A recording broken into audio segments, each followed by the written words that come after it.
You're tuned in to Steve Megatron on Altered Geek Unlimited.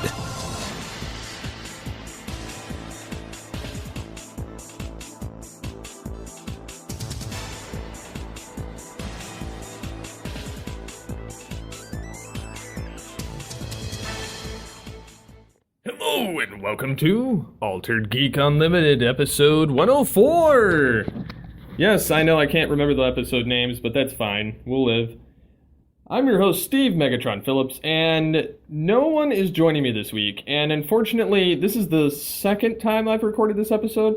The only reason I'm recording the second one is because, unfortunately, the first copy of it, quite frankly, was boring. It sucked, and I would be ashamed of myself if I published that mess of an episode.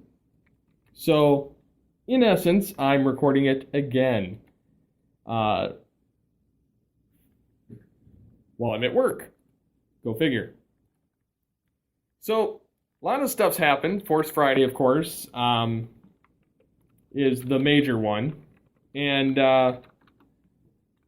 just kind of off the bat, what are you guys looking forward to that you've seen so far from Force Friday? I mean, I'm pretty geeked about all the stuff they've shown off. I mean, the BB-8 rolling figure that you can control with that either, I think it's an app on your phone, but I could be wrong.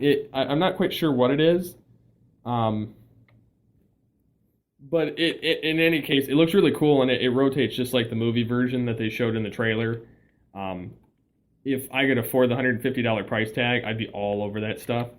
But yeah, I mean, I think it's really cool. I really am impressed with how that works. Anyways, aside from that, they've released images of, that's,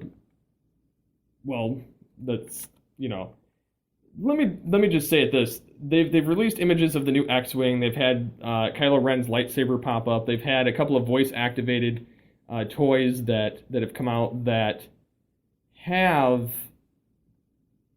Kylo Ren's voice in it. There's no modifier or anything. It's his Brit voice.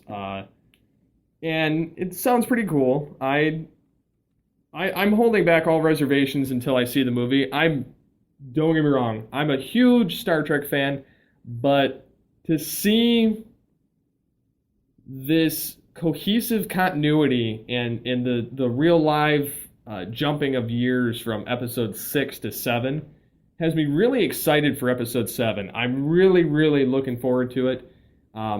I'm hoping my wife will let me go around her birthday, because her birthday is the 18th of December. So I'm really pumped for that movie, and that's one that I'm going to have to see in IMAX. It's without a doubt going to be that movie that you have to see. So I'm really looking forward to that. Aside from that, being that I'm recording this on Friday rather than on the normal Thursday night, like I said, the other episode was terrible. I'll probably, just for S&Gs, I'll probably slap it on the end of the episode as like kind of an outtake thing. So like you can listen to it if you want to, but you're not obligated to listen to it just because I realize it's not very good. So yeah. Batman Arkham Knight, the PC patch is now available for download. That has me really intrigued because I have been wanting to play Arkham Knight so bad. I realize it's out on, it's been out on Xbox and PlayStation, and everybody's played it, and everybody's beat it. I've watched the story gameplay, but this gives me incentive for when the Game of the Year edition comes out. I'll at least be able to get the game. So the patch, what it utilizes here is a reduced frame rate hitch, optimization for system memory and VRAM usage, improved performance on all GPUs, of course you gotta have the latest drivers, more comprehensive in-game settings, fixed low-res texture bugs, fixed hitches when running on mechanical hard drives, such as a standard hard drive, not a SD solid state. Also, they're working on the following for the future patch of adding support for SLI and Crossfire, adding support for the latest DLC and Season Pass content, which I'm kind of surprised that's not built in already, all of this stuff, considering I know that it's a port from the console version, but it's still kind of ridiculous that we're at this stage in the game and it's not fully polished. Do you think you would have had more than one team working on aspects of it and putting it together into one piece? That being said, they're adding support for additional updates such as photo mode, continuing improvements and bug fixes for Windows 7 specific memory issues that occur on configurations with 8 gigabytes of system RAM and some NVIDIA GPUs during extended gameplay, which why it would be having issues on 8 gigabytes of system RAM is ridiculous. I have 8 gigs in my system, and I think that 4 gigs is kind of the minimum you should have anymore, and every year it changes. The minimum does. But if you really want to have, like, the actual middle of the ground, like, the low end is 4 gigs, the middle of the ground, I would say, is, like, 8. Because that's kind of the standard if you're playing a first-person game or anything like that to get it to run smoothly. I would probably, like, at least go to 12 or 16. My computer supports up to 32, so eventually, when I can afford to, I'm going to phase out all those old memory sticks and get either multiple 8 gig pieces or 4 gig pieces. I can hold 4 slots on my computer. That aside, they've added continued improvements for Windows 10 specific issues on systems with some AMD GPUs, which I don't have AMD, so I don't have to worry about it. It says this patch is available to those who already own the game. However, others planning to play the game on PC will have to wait till fall 2015 in order to get this and the game itself, which, again, ridiculous, but I guess we should be happy that we're even getting it at all. So, yeah. Well, since I'm already on the PC end of everything and I'm talking about it, being that I've got a pretty bare bones system, and when I say bare bones, I mean it's not. It used to have like a floppy drive on it before my last upgrade. It used to have all kinds of other shit in it. I bought a 74-in-1 3.5-inch internal flash memory or media card writer with USB port, so I can do the flash memory stuff. I also bought myself a new GeForce GT 720 2GB DDR3 DVI HDMI VGA graphics card because of, well, I'm playing Battlefield. It keeps crashing on my 640 megabyte graphics card, this GeForce. So anyhow, on the agenda, as far as some of the stuff's concerned, we have, well, for instance, Chris Evans. There was a recent interview with him while he was doing the movie Before We Go. And they asked him about his the fact that his contract only extends through Avengers Infinity War Part 1 and 2, but he says that he's more than willing to extend his stay, which I think is awesome if they figure out how to do it, because I don't know how much longer Robert Downey Jr. is going to want to do it, so it might be good to have Cap be the staple for a while, like until they figure out who's next. Because, that might be the logical way to keep Marvel going, because you'll have this grounded character with a moral base. But anyways, he says, listen, if Marvel wants me, they got me. I've never had such a relationship where you have such, look at my resume, I've used it. I'm used to being on set being like, this movie is going to be terrible. Marvel just can't stop making great movies. They do it in their sleep. It's wonderful directors and producers and actors and scripts, and it's like a playground as an actor, which is great to hear him say. Plus, the other part that's actually in part 2 of the episode, I talk about the whole Feige thing with the Marvel committee kind of jumping in kind of trying to put their greasy hands in the movie universe and have no idea what the hell they're doing. So I'm glad that Feige is kind of, he's got this universe where not only the actors are happy, but all the people involved are happy because they're pumping out these great movies, which in of itself is remarkable, because you usually hear about a lot of horror stories, but it could be all the stuff we've heard to date of the horror stories could have been because of that committee. Because everything you hear with Feige involved is usually almost always positive. Because, I can't really even recall anything that's negative about him. So that's kind of cool that whole thing. Yeah, so the Force Friday, they got all that stuff out. They got all the clothing line. They got some of the figures, the 12-inch. They got the AT-AT, which is, uh, Episode 7. They've got the new TIE fighters with the black and the red on them. Uh, the Kylo Ren stuff. There's a lot of clothes that came out for it. Like you got the Mr. Potato Head Kylo Ren. You got the Stormtrooper mask, which is actually kind of cool. You got of course, the BB-8. A lot of First Order Stormtrooper stuff. They got Black Series toys. Pretty much, it's a good time to be a Star Wars fan as far as that. I know I'm jumping a little bit. It's fine. I have things pulled up in a certain order in my queue per se. So I was kind of scavenging yesterday, and I found this video of Goku versus Street Fighter 2, and can't remember if I mentioned this in part 2 or not, but anyways, I watched this thing, and this is actually really good. Sorry about that. Yeah, I'm at work, so the phone, of course, rings. But anyways, the Street Fighter thing is actually kind of cool, because within this short... I don't know how long it is. I think it's like a 5-minute. It's under a 5-minute video. The guy's name's Game Bill Studio on YouTube, and he runs through the entire roster of Street Fighter, decimating them with Goku. And then the later it gets, he uses Kaioken, and then he finally uses the Super Saiyan. And then there's a twist at the end. It's quite funny. So yeah, I'd recommend checking that out. It's pretty good. So, yeah, I just more or less wanted to touch on all that stuff. Like I said, there's going to be the part 2 episode on the website, or on the end of this post, or whatever episode. You know what the hell I'm trying to say. I definitely want to try and gather a live show. I think it'd be fun. I know I've reiterated this numerous times in this episode.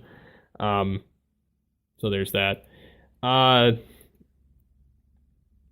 Something else cool I saw that I think is kind of neat.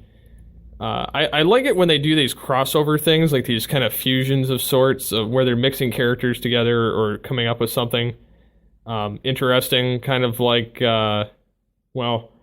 for instance, this instance, I mean, I've seen DC and Marvel mixed together, like Captain America and Batman mixed. Well, there's a Dragon Ball Z superhero fusion art series. Geek Tyrant posted it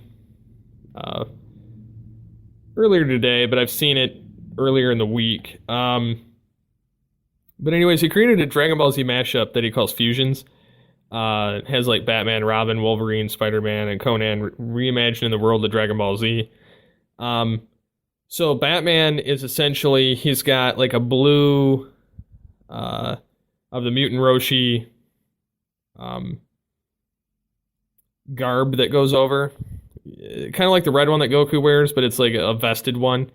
And he's still got his bat gauntlets, and he's got like the bat suit basically. But over his shoulders, he has, and where his cape is, he's got like Piccolo's type setup, and it's all black instead of being white. So it's kind of neat. Then they have Robin, and he's got like the javelin of Goku and Goku's kind of clothing, and then almost like a Majin Buu cape on him. Kind of neat. Wolverine's got an all gold Roshi uniform with blue gloves, blue undershirt, and blue shoes, and it's Wolverine. So it's kind of neat. Spider-Man's got another form of like almost Namekian or mixed with like TN's type of setup for Spider-Man, but he's in an all red suit, and then he's got the blue over top. And then Conan looks like Brawly. Basically, that's about it. So yeah, it's kind of neat. I always like watching these kind of imaginative, creative things that people come up with. I find it very interesting, and I really like, for somebody that doesn't like change or doesn't like things that kind of go on, I like fan concepts. Not necessarily would want to see them in implementation, but I love the designs and the things that people come up with. kind of like YouTube videos and whatnot. I really love watching a lot of those different series, and I reiterate that a lot. But I mean, it's just stuff I like to kind of geek out about. Uh, so what are some things you guys like to geek out about? Like, are there any YouTube series or any kind of like stuff like that that you think is interesting to you, or that you find certain creative things to be um, really, really cool that people come up with? I mean, just sound off in the episode. So I'm going to close this out. So until next time and next episode, get altered, get geeky with the Altered Geeks.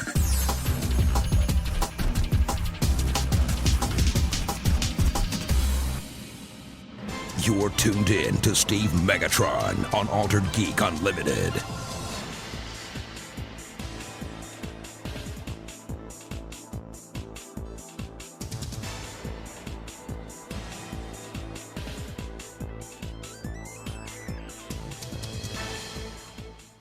Hello, and welcome to Altered Geek Unlimited.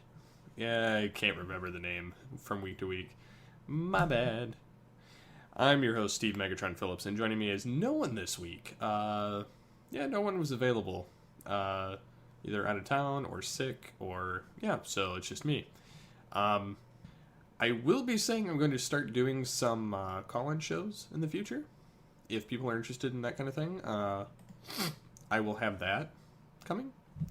So just keep posted. I'll keep it posted on the social media for either my Twitter at SCP21 or Altered Geek. My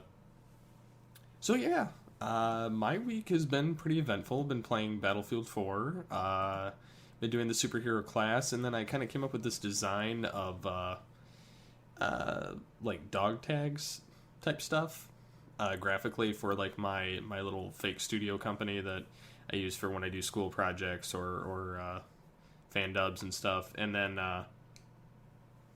there's also the GCR one that I made, and one for Altered Geek. And I was kind of making them because I was playing Battlefield the other night, and I really liked the design. So I was trying to replicate it, and then I kind of really liked it. So in the process, I was sitting there making them, and then while doing the Smithsonian's EDX.org superhero course, I got this idea that I could make a comic book cover because I'm talented as far as graphic design, but not like in the comic drawing artistry. I'm sure it would be nice if I could learn how. It's one of those things that unless I have somebody like physically show me how to do it, or like, you know, kind of guide me through it while I'm doing it, I can't pick it up. It's hard for me to grasp it. As weird as it sounds, like I have a hard time wrapping my head around it. It's I'm making it out more complicated than it has to be in my head, and so I can't fathom it. Yeah, getting pretty deep here in the first 2 minutes of the show. That being said, ton of awesome stuff's kind of come up over the last week. A lot of, of course, Force Friday is today. So I look forward to finding out all of the awesome things that are coming in that. What are you guys looking forward to most that you've seen fly by the web today or yesterday? For me, so far, because I'm recording this the night before, I really like that BB-8 droid. It's like $150, and you can kind of control it and whatever. And then it does exactly like the movie one, where the head rotates and the ball moves and it can roll around. I thought that was really awesome. If it weren't for the fact it's $150, I'd have to have it, because that is such an awesome design. I really like it. So kind of jumping in a little bit of the superhero thing again. I'm doing it as a second time this time. I'm already certified in it, but I'm a community teacher's assistant basically this time. So I'm helping out other people that are having a hard time with it, and they changed a few things. They made a creative track, which is what the first class was, and then a history track where you write papers every week. So I didn't want to do that again, and I wanted to continue the characters I'd created the first time. So I started doing this comic thing, and I don't know if you guys want to see it. I can always put it in the episode posts, like some of the stuff that I've got and the assignment itself and whatnot, and kind of keep you posted week to week if that's something that sounds interesting to you guys. I will say that it's definitely a fun class to take, and you learn quite a bit about comics. So there is that.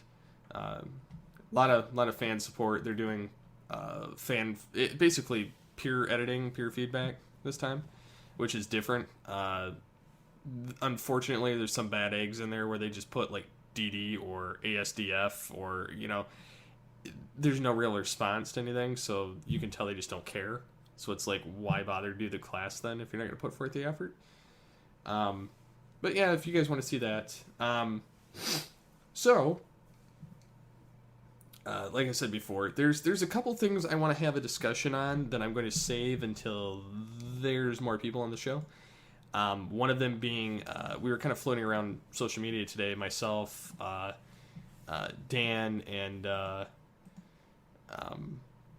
like Tim Costello, JT from Saskatoon, Ryan from Positively Nerdy, and we were kind of throwing around the thing, because I was saying that I feel like in 2020, and this is a far-fetched throw out there, that there's going to be a burst of the superhero bubble, because we're going to start getting into more of the obscure characters by then. Some of the mainstream ones, like, the Flash and Green Lantern will be coming out the later half of the decade, but pardon me, my allergies are flared up, so I'm sorry that that's coming out on the show. If I take a Benadryl, I'll pass out, being it's this late. Again, I apologize for that. But in the meantime, while I'm talking about this, it's kind of been on my mind off and on, and I've kind of wanted to stir the pot with it a little bit. And I'm kind of wondering what you guys think about it, as far as the bubble being ready to burst, per se.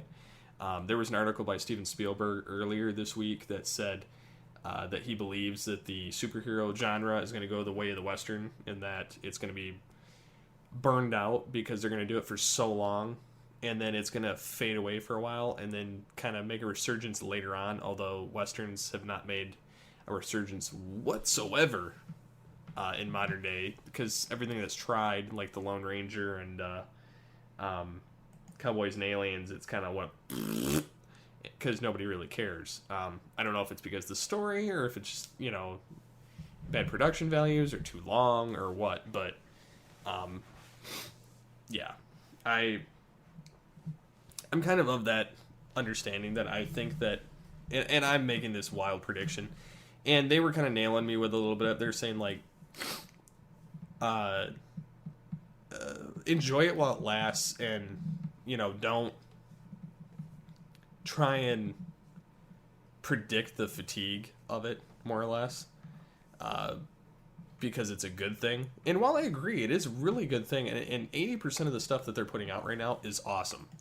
There's no doubt about it in my mind. I get this feeling like I'm almost sick of it, if you kind of get what I'm saying. Like, there's too much of it. And I really love the superhero stuff, I really do, but I don't want to see 50 shows of them on TV or 50 movies of them every year. Well, and it's great. They're getting more obscure characters out there. They're getting Ant-Man. They're getting, Doctor Strange. They're getting Black Panther, and all these other characters, like, into the mainstream that people wouldn't normally think about. The only issue I have is now that, and this was the other news that came out, Kevin Feige was complaining to the CEO of Disney, which of course owns Marvel, that this creative, more or less, they have this creative committee of sorts. Marvel does, And these guys are in charge of the comics. They're in charge of the television group. They're in charge of, all the other aspects of Marvel. Marvel's got its own internal civil war in the sense that Feige kind of more or less has been reporting to the Disney chief rather than the CEO of Marvel. And basically that's his new boss. He doesn't have to report to... he doesn't have to report to Marvel, or per se. He's the head, like the actual head of the film universe, which I think is smart because he actually knows how to take care of it. And if you have these guys meddling in the story that don't really belong there because they've more or less destroyed the stuff so far. I mean, the television stuff, yeah, Daredevil's doing great. I'm not a fan of it. I know some people are, and that was part of our argument earlier about the whole superhero fatigue. I just don't care about Daredevil as a character. It's not that I don't think that the show's good, because the production value is spectacular for a superhero show. And being on Netflix for that, it puts it a grade above like the grit and realism of Arrow. CW has this certain look to it, so I mean it kind of presses the bar. It's kind of a cross between that and like Gotham, but Gotham doesn't even have the production value that it should. There's plenty of like reused green screen crap. Not saying that Daredevil doesn't have it, but it's not very evident. In Agents of S.H.I.E.L.D., you can just tell is low on budget all the way around, and it's supposed to be like this tentpole leading up to the films. However, with this split, you're probably never going to see any of these guys actually hit the main screen, because it's going to be actually two completely different universes in that sense, even though they've kind of predicted one way or the other off and on. And they're about to start like the Jessica Jones and all the little spin-offs and whatnot. So I mean, I'm glad that Feige's getting his way and kind of getting to continue spearheading, because I think honestly that's the only reason some of these movies have gotten the shot that they have, or some of these characters, and maybe we'll actually see some evening out of more screen time for Hawkeye, the Hulk, Black Widow, and less of the heavy hitters as their contracts have expired. And then speaking of the Hulk, they also more or less cut him from Civil War for whatever reason. They're saving him, they said, for the future Avengers movies. So there's that too. Sorry I'm rambling a little bit. It's been a weird week overall. And yesterday also, my son, I was getting ready for bed and he jumped from the floor, like laying flat on the floor, and out of nowhere is like doing this weird Jackie Chan shit and bounces up and smacks me in the eyeball with his forehead. So my eye socket is black and blue, which is hilarious to some. And it was so swollen after he did it, I couldn't see out of my eye. I had to put an ice pack on it, and it's fine now, but it still hurts like a bitch.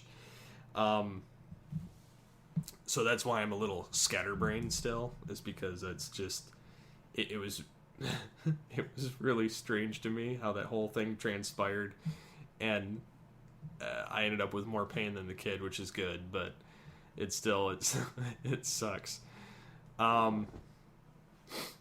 So yeah, also this week, Google changed their logo, which a couple weeks back, they'd kind of more or less split their company up and made Google just their internet and their web interface, and they've got like a company that's over Google now, which is, it's like ABC or Alphabet or something like that. It's something really strange. Anyway, they took the Google logo, they kept the colors, and they gave it this kind of like more of a new, kind of a plainish look, and then they gave it like this goofy, weird. I can't. It's like a little. It's a G, but it's like multicolored with the colors of the word Google, but it's just different. and they've got on their it'll be in the show notes anyway, but there's this video that says Google evolved, and it shows the original logo, and then it gets more plain and more plain, more streamlined, and goes to where it is now. It's the same basic shape, it's just new flat font basically. So it's pretty cool. I mean, it's not anything spectacular, but it's a re-envisioning of the logo. Nothing I don't do from month to month. But yeah, that's right. It is Alphabet. Google is a subsidiary of Alphabet, which is their parent company now, which I still find that strange. On the casting notes, not that I like to get into these very often, but they cast Tony Todd as Professor Zoom in season 2 of The Flash, which I think is actually kind of cool. You may remember him, if you're not familiar with him, as the guy in charge of the morgue in the Final Destination movies, all of them. So he had to be a pretty strong villain here in The Flash. Also in that same universe, they revealed today Arrow's Diggle's costume. It's a leather jacket with a Magneto helmet, and the first thing I saw when it was posted was somebody posted it, and I put it on the web when I retweeted it saying Magdiggle. Can't even say it right because my nose is stuffed up, but like Magneto Diggle, his helmet looks just like it. It's not purple. It's got the blackish gray and like kind of a steel look to it. But it's so definitely Magneto. And then the internet is going around calling it that pretty much now. I find it humorous that they're calling it the Magneto helmet. But so that'll be kind of cool. And, you know, in addition, they've also renamed Starling City to Star City, and there's a new promo image of Green Arrow in front of, you know, the backdrop, and then there's also a image saying in brightest day and darkest night, and it's something like a vacation spot for Coast City with Green Lantern. So I'm wondering if they're going to actually bring Green Lantern in this film, which would be kind of cool. I like Green Lantern. I think that I would like to see him on TV rather than in film at this point, just because I think it could do more for him to be more grounded, kind of like Arrow and the Flash. But that's just me. So on some other side notes, we have there's a teaser video for Gotham Season 2 with Rise of the Villains, and then they show various villains, and then they got that kid that they've coined the Joker, where he's doing the cackle and some of the weird jumping around and stuff kind of reminiscent of the Joker. They basically made him the Joker already, and then Nigma is kind of arguing with himself, and a lot of villain play. So it should be interesting this season. Speaking of which, I also got my Season 1 Blu-ray set from Warner Brothers DC, so I'll have that review out shortly, right around the time of the release. So look for that. I'll probably also do a audio companion to it, or a video companion. More than likely probably a YouTube video, because I think it'll lend better to the portrayal of the set. But also I'll include that video on the audio podcast episode next week, so stay tuned. In other news, there's a Mega Man movie in development, which is new as well. I think that'll be kind of cool. I think that bringing some of these older animated series to the front line will actually be nicer. Because I'm kind of sick of seeing a lot of the same stuff that they've brought up. I would like to see this. That was the other thing. I have...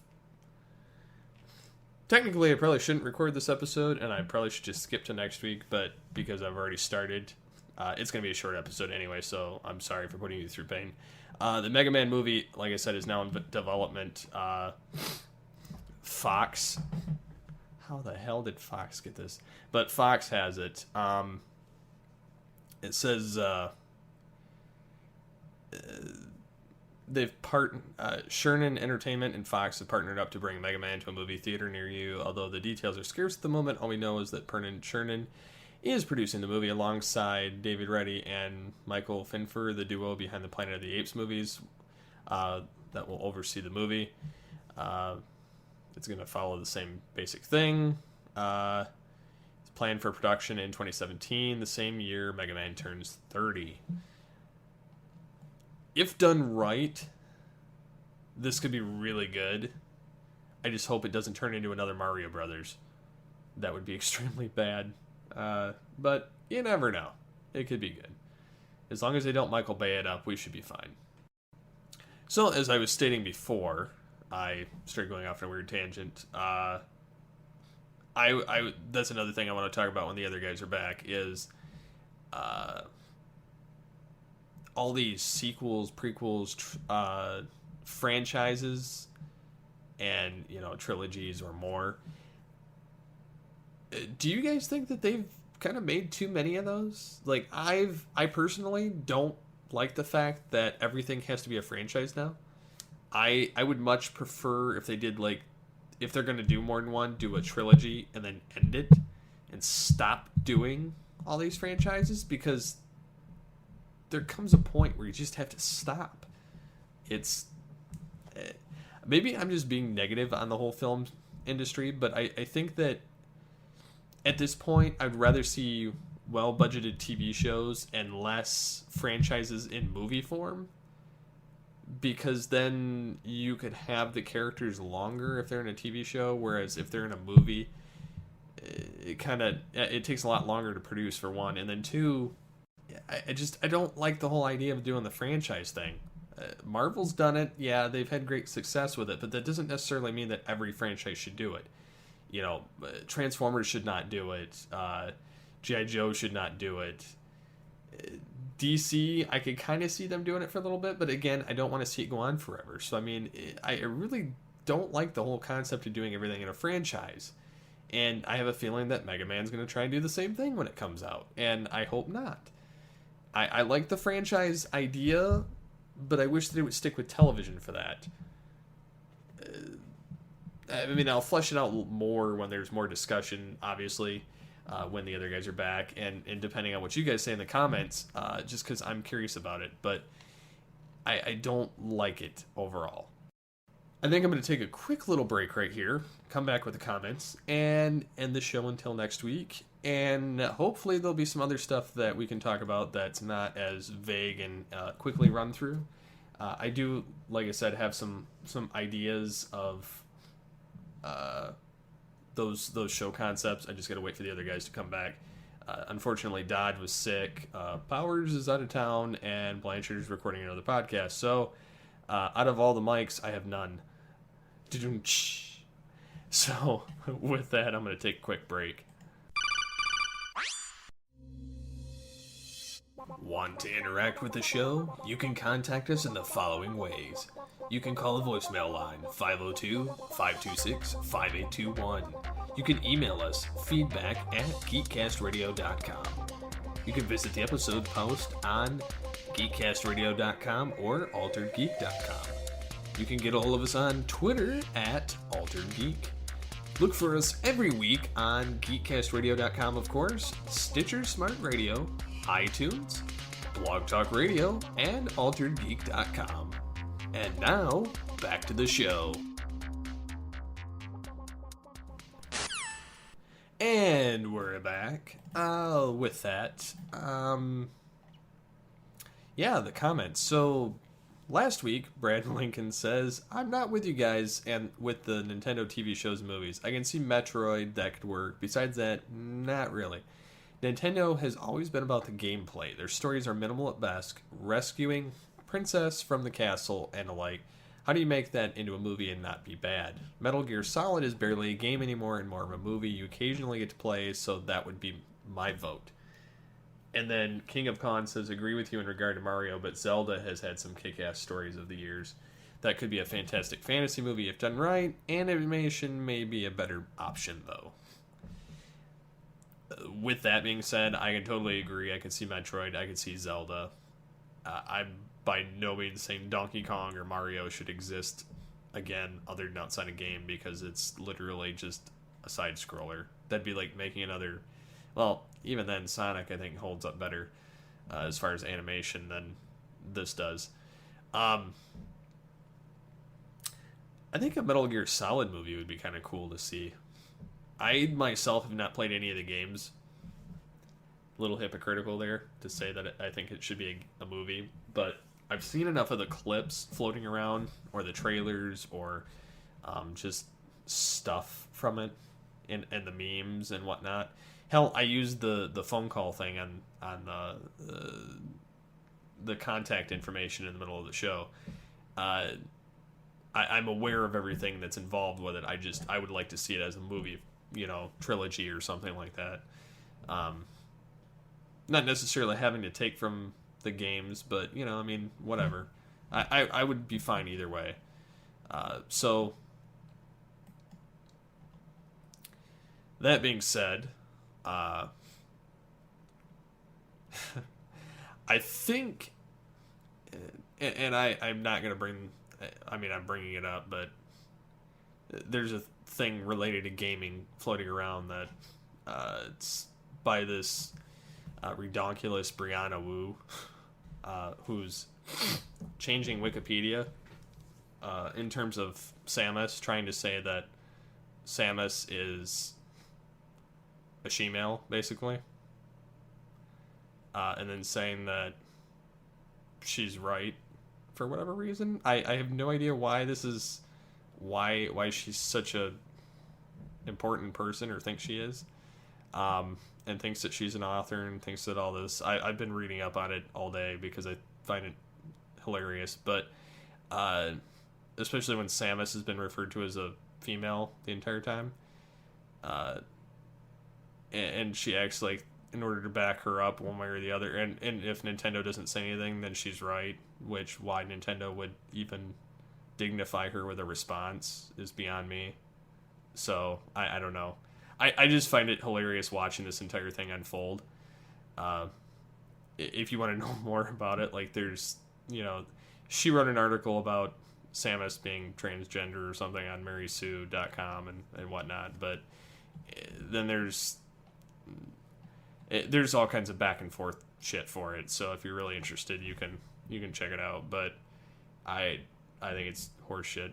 Why this is even an issue, for one, and two, Samus has always been female. I could see, like, if there was no connotation on preference of sexual orientation, as far as whether she likes girls or boys or whatever. But, like, I don't see why this is such a matter.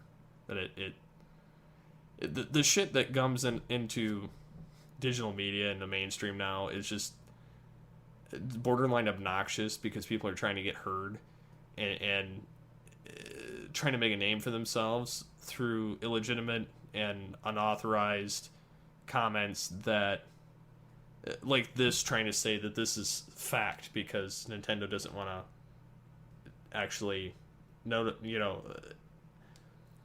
doesn't want to say anything one way or the other to rebut what she's saying, because she's not actually important.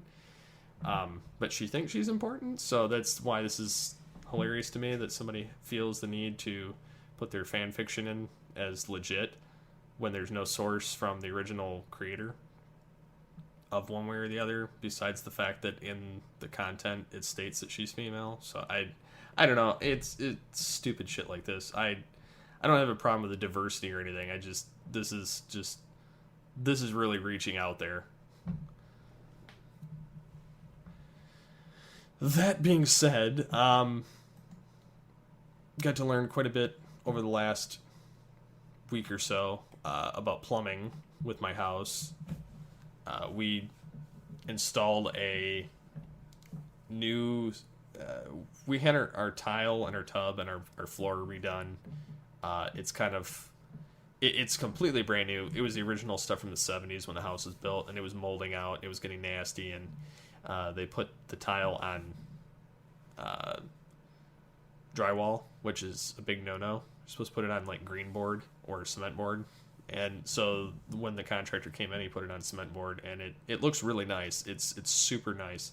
But we tore out the old vanity and countertop and everything else, and in the process had to figure out, because we went from a 36-inch vanity to a 48-inch, how to move the piping over without having to cut into the wall. And so it was a tremendous week-long endeavor to figure that out. Plus, the instructions were very vague on putting the new sink together because it was like a million pieces.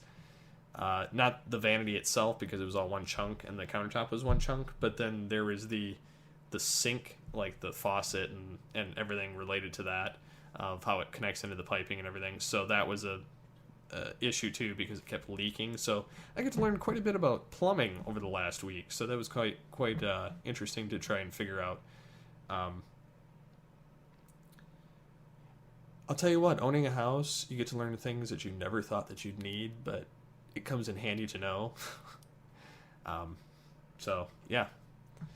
Also, be sure, if you want to check out anything else I'm doing right now, you can check out All Things Transformers version 3.0, episode 51, which is technically episode 1 for the 3.0, but I'm not restarting the numbering. It's just I started the show over more or less so that I can talk Transformers again.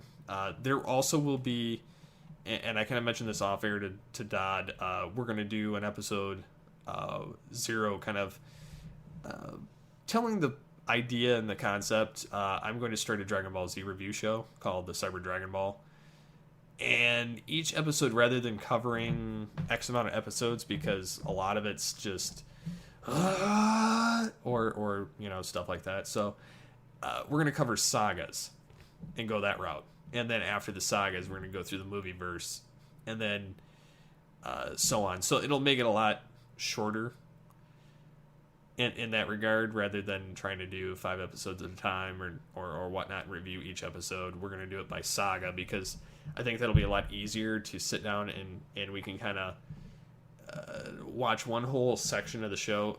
Basically, it's going to be in the vein of how From the Command Center kind of did things, with covering an entire version of the Power Rangers, in one setting. Zeo, Turbo, whatnot. Anyways, it'll be Saiyan Saga, Vegeta Saga, Namek Saga, Ginyu Force, Frieza, etc., etc. So I'm kind of excited about it, because I really love Dragon Ball Z, and it's my favorite fighter, and so yeah, that's what I'm gonna do with that. So yeah, sorry, it was kind of a mediocre show this week. Sorry I can't speak English because my allergies are acting up. Thanks for tuning in. If you guys have any questions, comments, suggestions, if you guys would be interested in a live show for next week with the call-in ability, let me know in the comments section, and maybe we'll set that up, and then we can have actual on-air listener interaction. I don't know why thinking is such a hard thing right now when I have the stuff written in front of me. But so I mean, if you guys want to have actual interaction with the show, and maybe bring a topic, and then we can discuss it live on the air, that would be really cool too. Not sure what platform, because we have 2 different ways of doing this besides Skype. So, well, 3 if you count Skype, but so I mean, if you guys are interested in that, just let me know in the comments, and we'll set that up, because I think it would be really fun to do a live call-in show. It'd be something a little bit different for us, because we've never done that here on the network, and I really want to hear what you guys have to say, especially with the the Star Wars stuff that's coming out, as far as all the merchandise, as far as the superhero fatigue, or just whatever topic you guys want to bring. I really think that would be really fun and something different, and I really want to hear from you guys. So go ahead and leave the feedback at geekcastradio.com. You can get a hold of me on Twitter at SCP21 or at Altered Geek, again, like it's been in the comments or the contact section. Feel free to get a hold of me in any way, shape, or form. And until next time, get altered, get geeky with the Altered Geeks.